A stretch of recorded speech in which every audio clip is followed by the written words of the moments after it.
guys, it's 2022, first video of the year. Welcome back. Hopefully this year's gonna be a bit of a better one and not just 2022.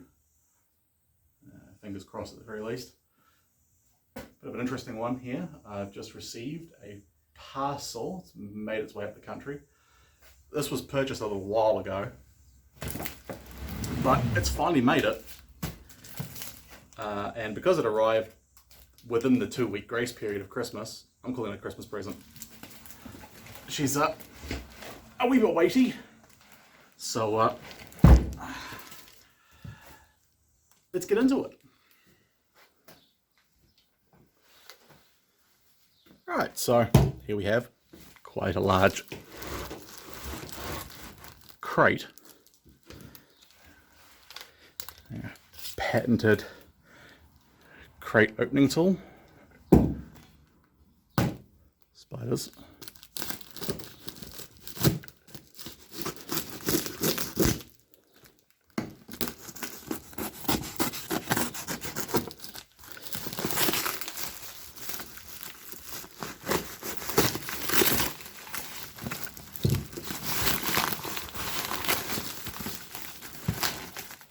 So the basics behind this is that this showed up on Trade Me, and a whole bunch of rather lovely Patreon supporters, you know who you are, you assholes, decided, hey, Bane really needs these.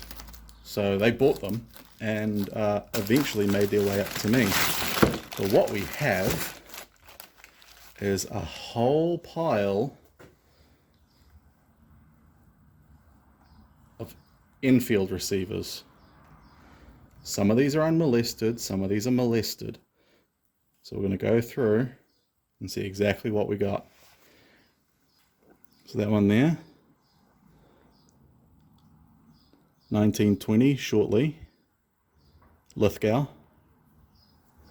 sadly, drilled and tapped for an optic. What I'm going to expect on a lot of these.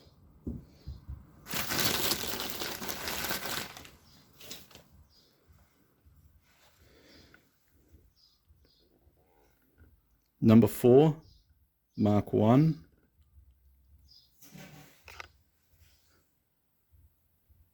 Number 4, Mark 1 Star. And that's had, unfortunately, the charger guide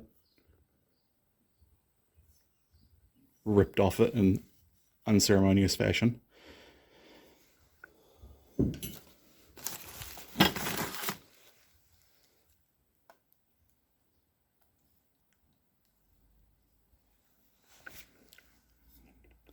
Another Shortly, Mark III, 1939.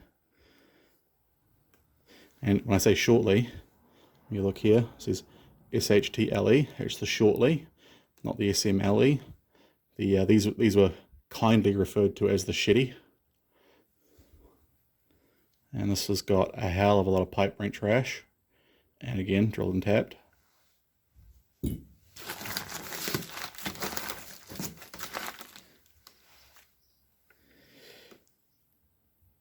Here we have our first contender for a unmolested. Is that an 18? That's an 1940 Shortly. Rough shape. As in rough manufacture, you can see the manufacturing marks. This is a brilliant example. Hasn't been drilled and tapped. This is going to make a lovely, lovely rifle.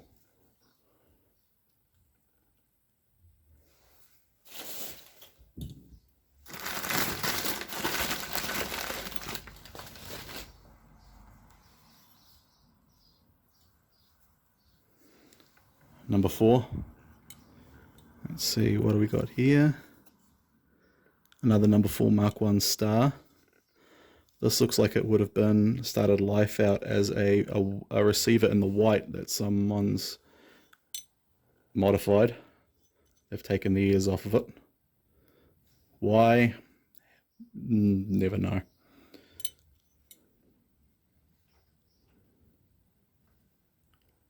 This definitely looks like because it has no trace of finish on it whatsoever, this looks like a raw forging that would have been left behind after the war, and it's been worked on.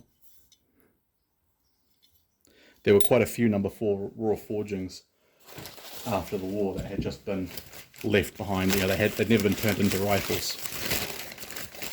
That's where a lot of the Parker Hale Sporters come from. They're unfinished military rifles that never got issued. Long Branch, number 4 Mark 1 Star, again, 1944, and this one's in very poor shape.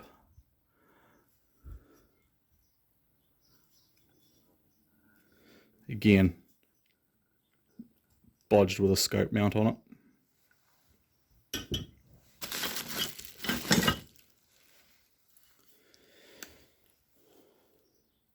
(1941) the first SMLE, number 4 Mark 1 3 Star, number 1 Mark 3 Star, Jesus Christ. Again, drilled and tapped, and this has been polished. This would have been a Parker Hale. Parker Hale did a lot of these after the war, where they polished the receiver, gave them really nice blue, drilled and tapped them for scope mounts, and just sent them out as that in 303. Most common Parker Hale receiver you'll find.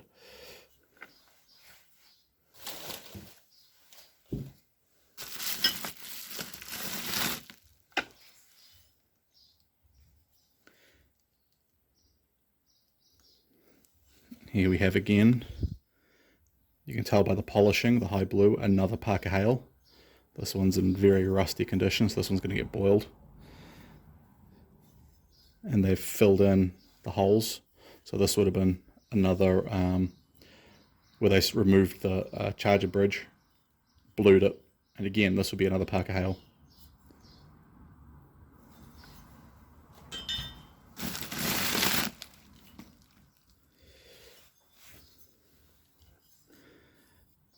This one here, again, it's a sporterized, but you can tell it's not a Parker Hale.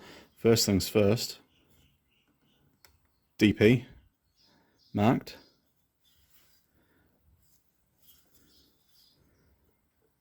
And it's not polished to the same extent that Parker Hales are. When you see a Parker Hale receiver, they're polished all over. The entire receiver has almost been like melted, but it's been polished so much to get a nice high finish on there. Whereas this has not. So this is someone's bodge job. This would have been purchased as a military rifle at some point, and someone's cut it down. So, a bit sad, but it'll live again.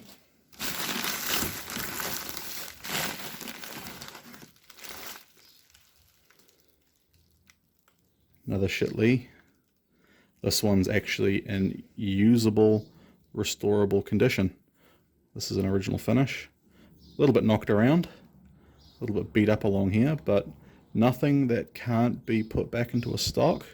Hasn't been drilled and tapped, so that's a good candidate for a restoration, that one.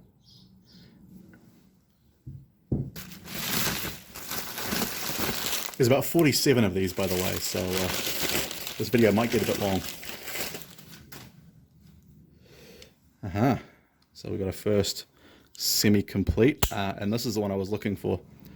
So this is a Siam, I believe, marked receiver.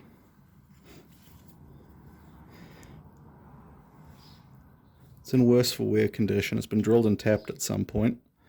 Drilling and tapping, you can fix that if you really have to. It's not ideal, but in something like this, a particularly rare example of a Enfield, I would more than likely try and, weld those up. We'll see what happens.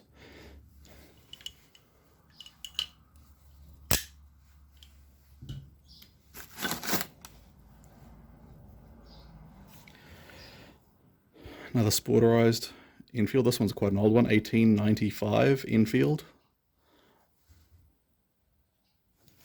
There's a nice marking, one you don't see too often, CLLE.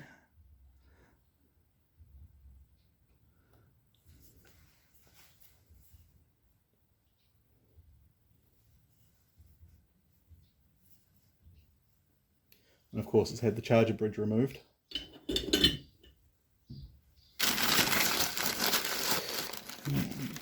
What do we got here? No drilling and tapping. Lithgow, 1943, all complete.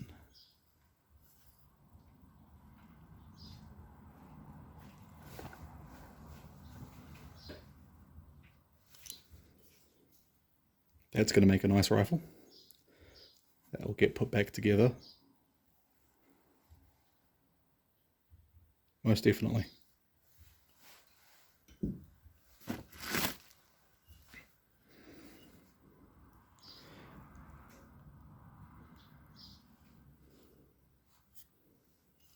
What do we got here? It's another Lithgow. This one's quite it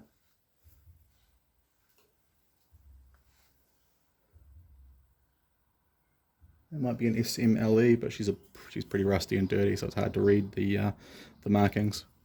Charger bridge again has been removed, but hasn't been drilled and tapped. So you know, I'll clean this up. If it cleans up nice, I can always find a donor charger bridge from a more beat up receiver, add that onto here, and you got a good receiver again.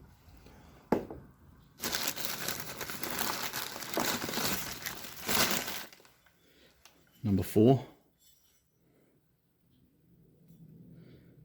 Long branch, number 4 Mark 1 Star. In pretty good condition. It's in usable condition. Hasn't been drilled and tapped, so again, a military condition receiver.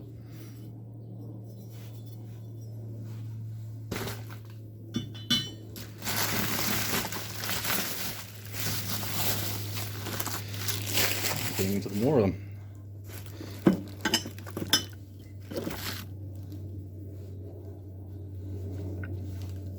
Now we're getting into some of the more interesting military ones. This is unmarked on that side and unmarked on that side. Oh, hello.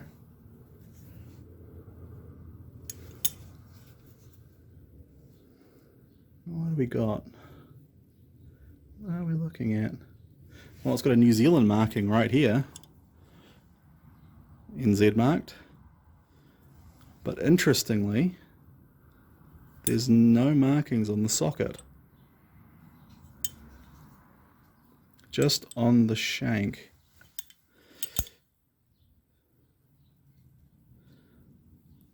C5624 X8233. I have no idea what that's from.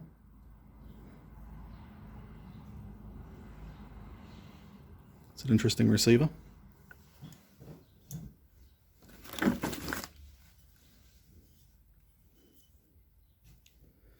Now here's an interesting one. This is a SMLE 1916. It's been Parkerized.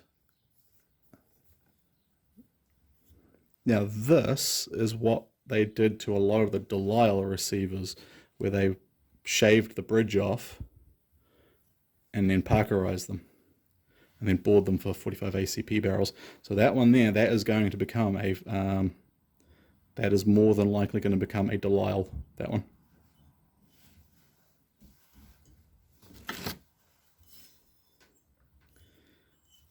Again, another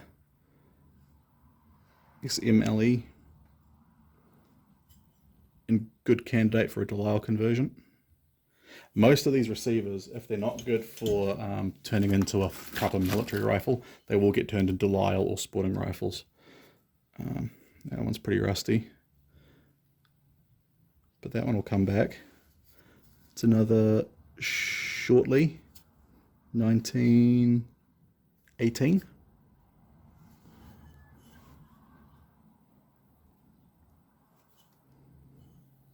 Not drilled and tapped for scopes. Great.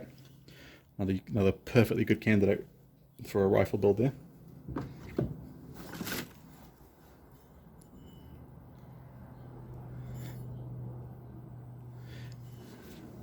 A BSA car. So from what I understand, I could be wrong on this, but the BSA Co receivers are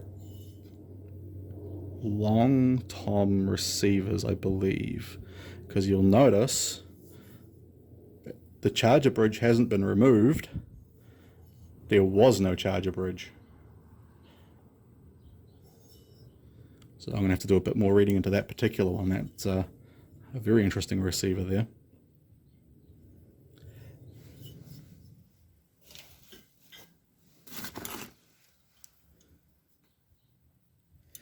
And here we have another very, very, very rare receiver. Not only is this a half charger, where you've got the charger molded into the one side of the receiver here, the other side would have been on the bolt, but it's New Zealand marked. I can't think of how many of these guns ever would have even made it to New Zealand, let alone got stamped for New Zealand. So that's a nice find right there. I'm not sure about these 4 holes here. I'd have to do. Hopefully they haven't been butchered, but you know, just the fact that it's here. You know, this is a particularly. That's a rare find, that one.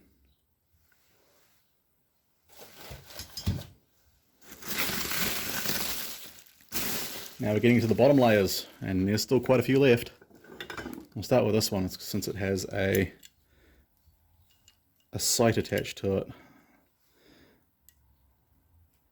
So once again, this would be, I believe, a Lee Enfield, a good old-fashioned long tom, as we refer to them, or long Lee, with the actual diopter sight attached to it. And again, New Zealand marked. The diopter sight has a patent number, JNT, I believe. And that sight just screws on via the existing holes. So that's not actually damaged the receiver in any way, I don't believe. So that receiver can actually be put back into, look at those markings, look at that.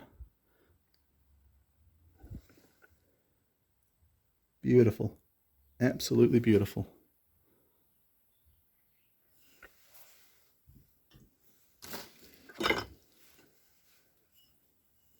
Another long Lee receiver, another BSA car. A little bit of rust pitting, but a beautiful receiver. Oh, this one's a bit sad. So I've got most of a receiver here. Someone thought they'd be clever and try something with it. I'm not sure. The socket's long gone, so I don't know what it would have been, but they'll donate a charger bridge for restoring something else.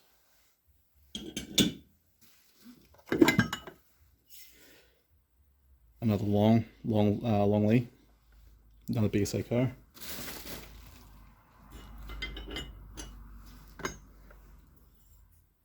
Yep, another long Lee Enfield LE Mark 1 star.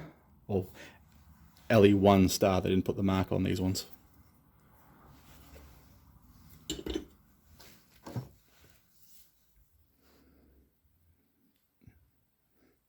Another long tom that is very, very heavily beat to shit.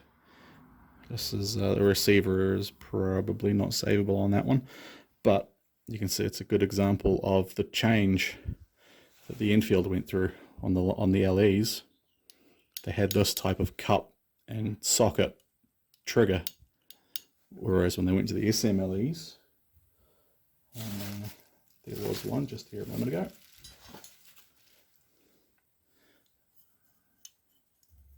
They went to that style of trigger. So slight changes through its history.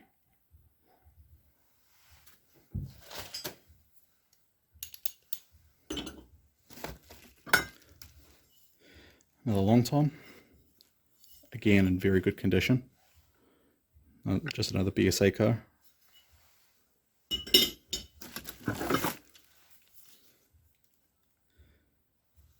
Another Long Tom with bottom metal, bit rough, but they will clean up very nicely.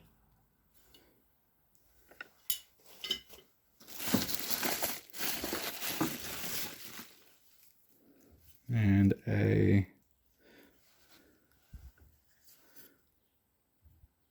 BSA 1918 Shortly 3-star. Not drilled and tapped, not molested. Beautiful receiver. Perfect candidate. And New Zealand marked. I love seeing those.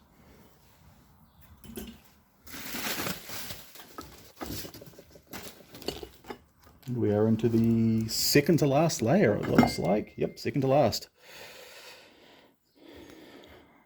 One more Long Tom. Another BSA Co Long Tom. This one's drill. This is a common sight, especially on some of the old Long Toms, because they were used for target rifles for so long.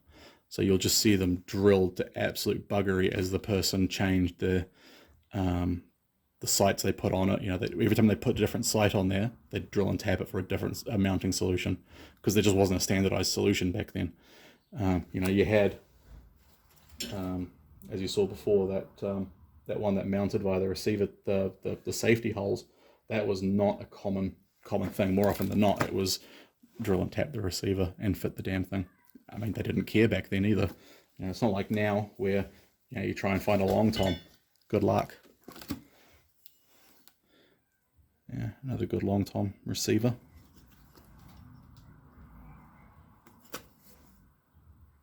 Perfectly serviceable. Yep, another one.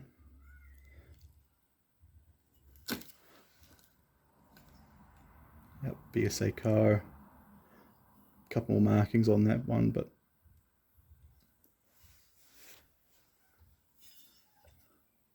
I believe that has HG Home Guard stamped on it, maybe. Hard to tell. Yeah, another one, BSA car Long Tom. And another. Yep. Quite a few very good condition BSA car Long Tom receivers. It's good, very good to see. Like, the rifles themselves, a long Lee is so difficult to find now, especially in good shootable condition. So finding receivers that are in unmolested state or restorable is quite nice, because I will try and return these into functional condition. You know, they will be, if I do bring any of these back into like a functional Lee Enfield, they will be identifiable. You know, they won't be just, you know, put back together and advertised as or marked as if they're not a restoration. You know, they will be restored to the, so someone can have a long Lee that's shootable, but it's not going to cost the earth as well. That's the point of some of this. A lot of the other ones, you know, stuff like some of the ones that are really badly hacked, they'll get turned into Delisle receivers, because, you know, I can't fix that and comfortably turn it into a 303 gun or anything similar like that, but I can clean that up and turn it into a Delisle or a pistol caliber carbine, or even a sporting rifle of some description. You know, there's plenty of other options for these. And the benefit of infield receivers, just in general, is they are very lightweight. You have a hard time finding something lighter than an infield receiver. They just are very, very lightweight, especially for the caliber they're in. You know, they're a 303 caliber, and they weigh practically nothing, which is why they recoil so badly. You know, they are very lightweight. You compare it to it's a poor comparison. That's a better comparison. You know, you compare it to a P14 receiver. The weight, even without the bolt, the weight difference between these two is insane.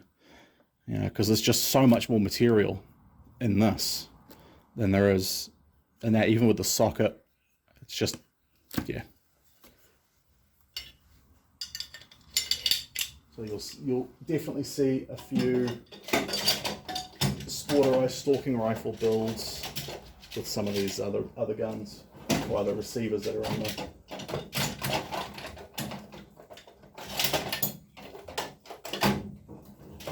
Get in there. So what we've got in the bottom layer looks like some more long toms. BSA car, BSA car, Home Guard marked.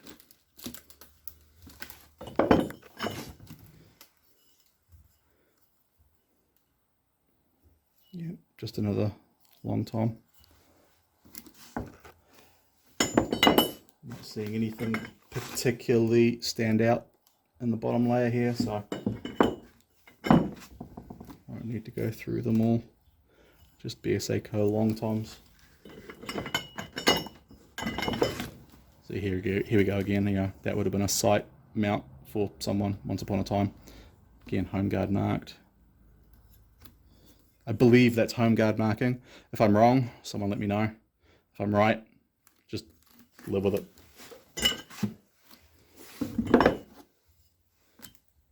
Look at that. That's one I see quite often. There's just a row of holes drilled down the side because they just keep adding different sighting methods.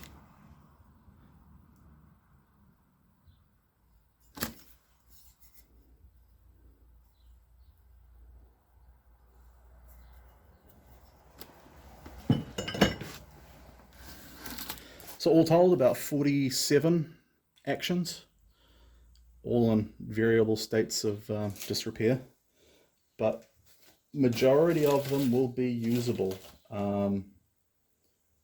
Pride of Place has to go to this one. I've never even held one of these before, and yet here's one in bits. You know, I have to do I'm going to have to do quite a bit more digging into that, because they didn't make, from memory, once again I could be wrong, they did not make many of these with split charger bridge, and even fewer made their way down to New Zealand. So to find a New Zealand marked one, yeah, is a hell of a thing. Yeah, and this I think will become one of my priority restorations, is turning this back into a functional firearm, and getting the right parts as well, like putting the correct stock on it, the correct bands, and more importantly, finding the correct bolt parts so the split charger bridge functions. You know, these two holes back here, I have to do some reading into those. I don't know why they're there. They could be sight mounts, but if they are, they're hidden by the timber, but they're also in such a location that I'm not too fussed about having to plug them up if I have to. There's ways to do it. There's ways to do it safely. So this should be able to be returned into a very nice functional gun again. And I'm definitely going to be looking forward to it.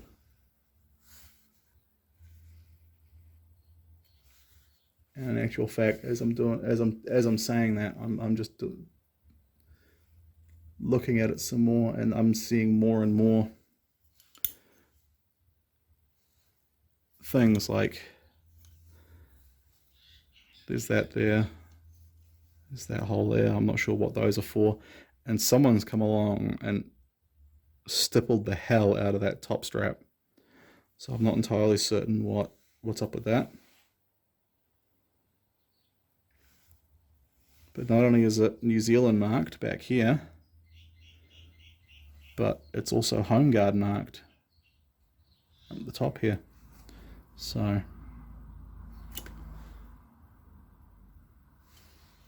very interesting.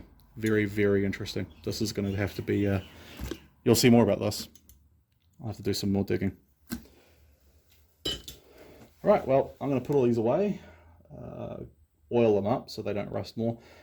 All the rusty ones will get boiled at some point, but they will all, you will be seeing a lot of these come up as builds in the near to distant future. They will all be a build of some description, or turned into something. Some of them maybe just be straight up scrap, or things I can experiment with. Like I've always wanted to try removing the socket from an Enfield receiver and then making a very, very lightweight stalking rifle in 30-30. This would be a fantastic candidate for that, because this is just drilled to shit. So it's not gonna, it's not savable as a long tom, but it could be something interesting as a sporter, as a unique sporter. So we'll see. And with that, I'll catch you guys later.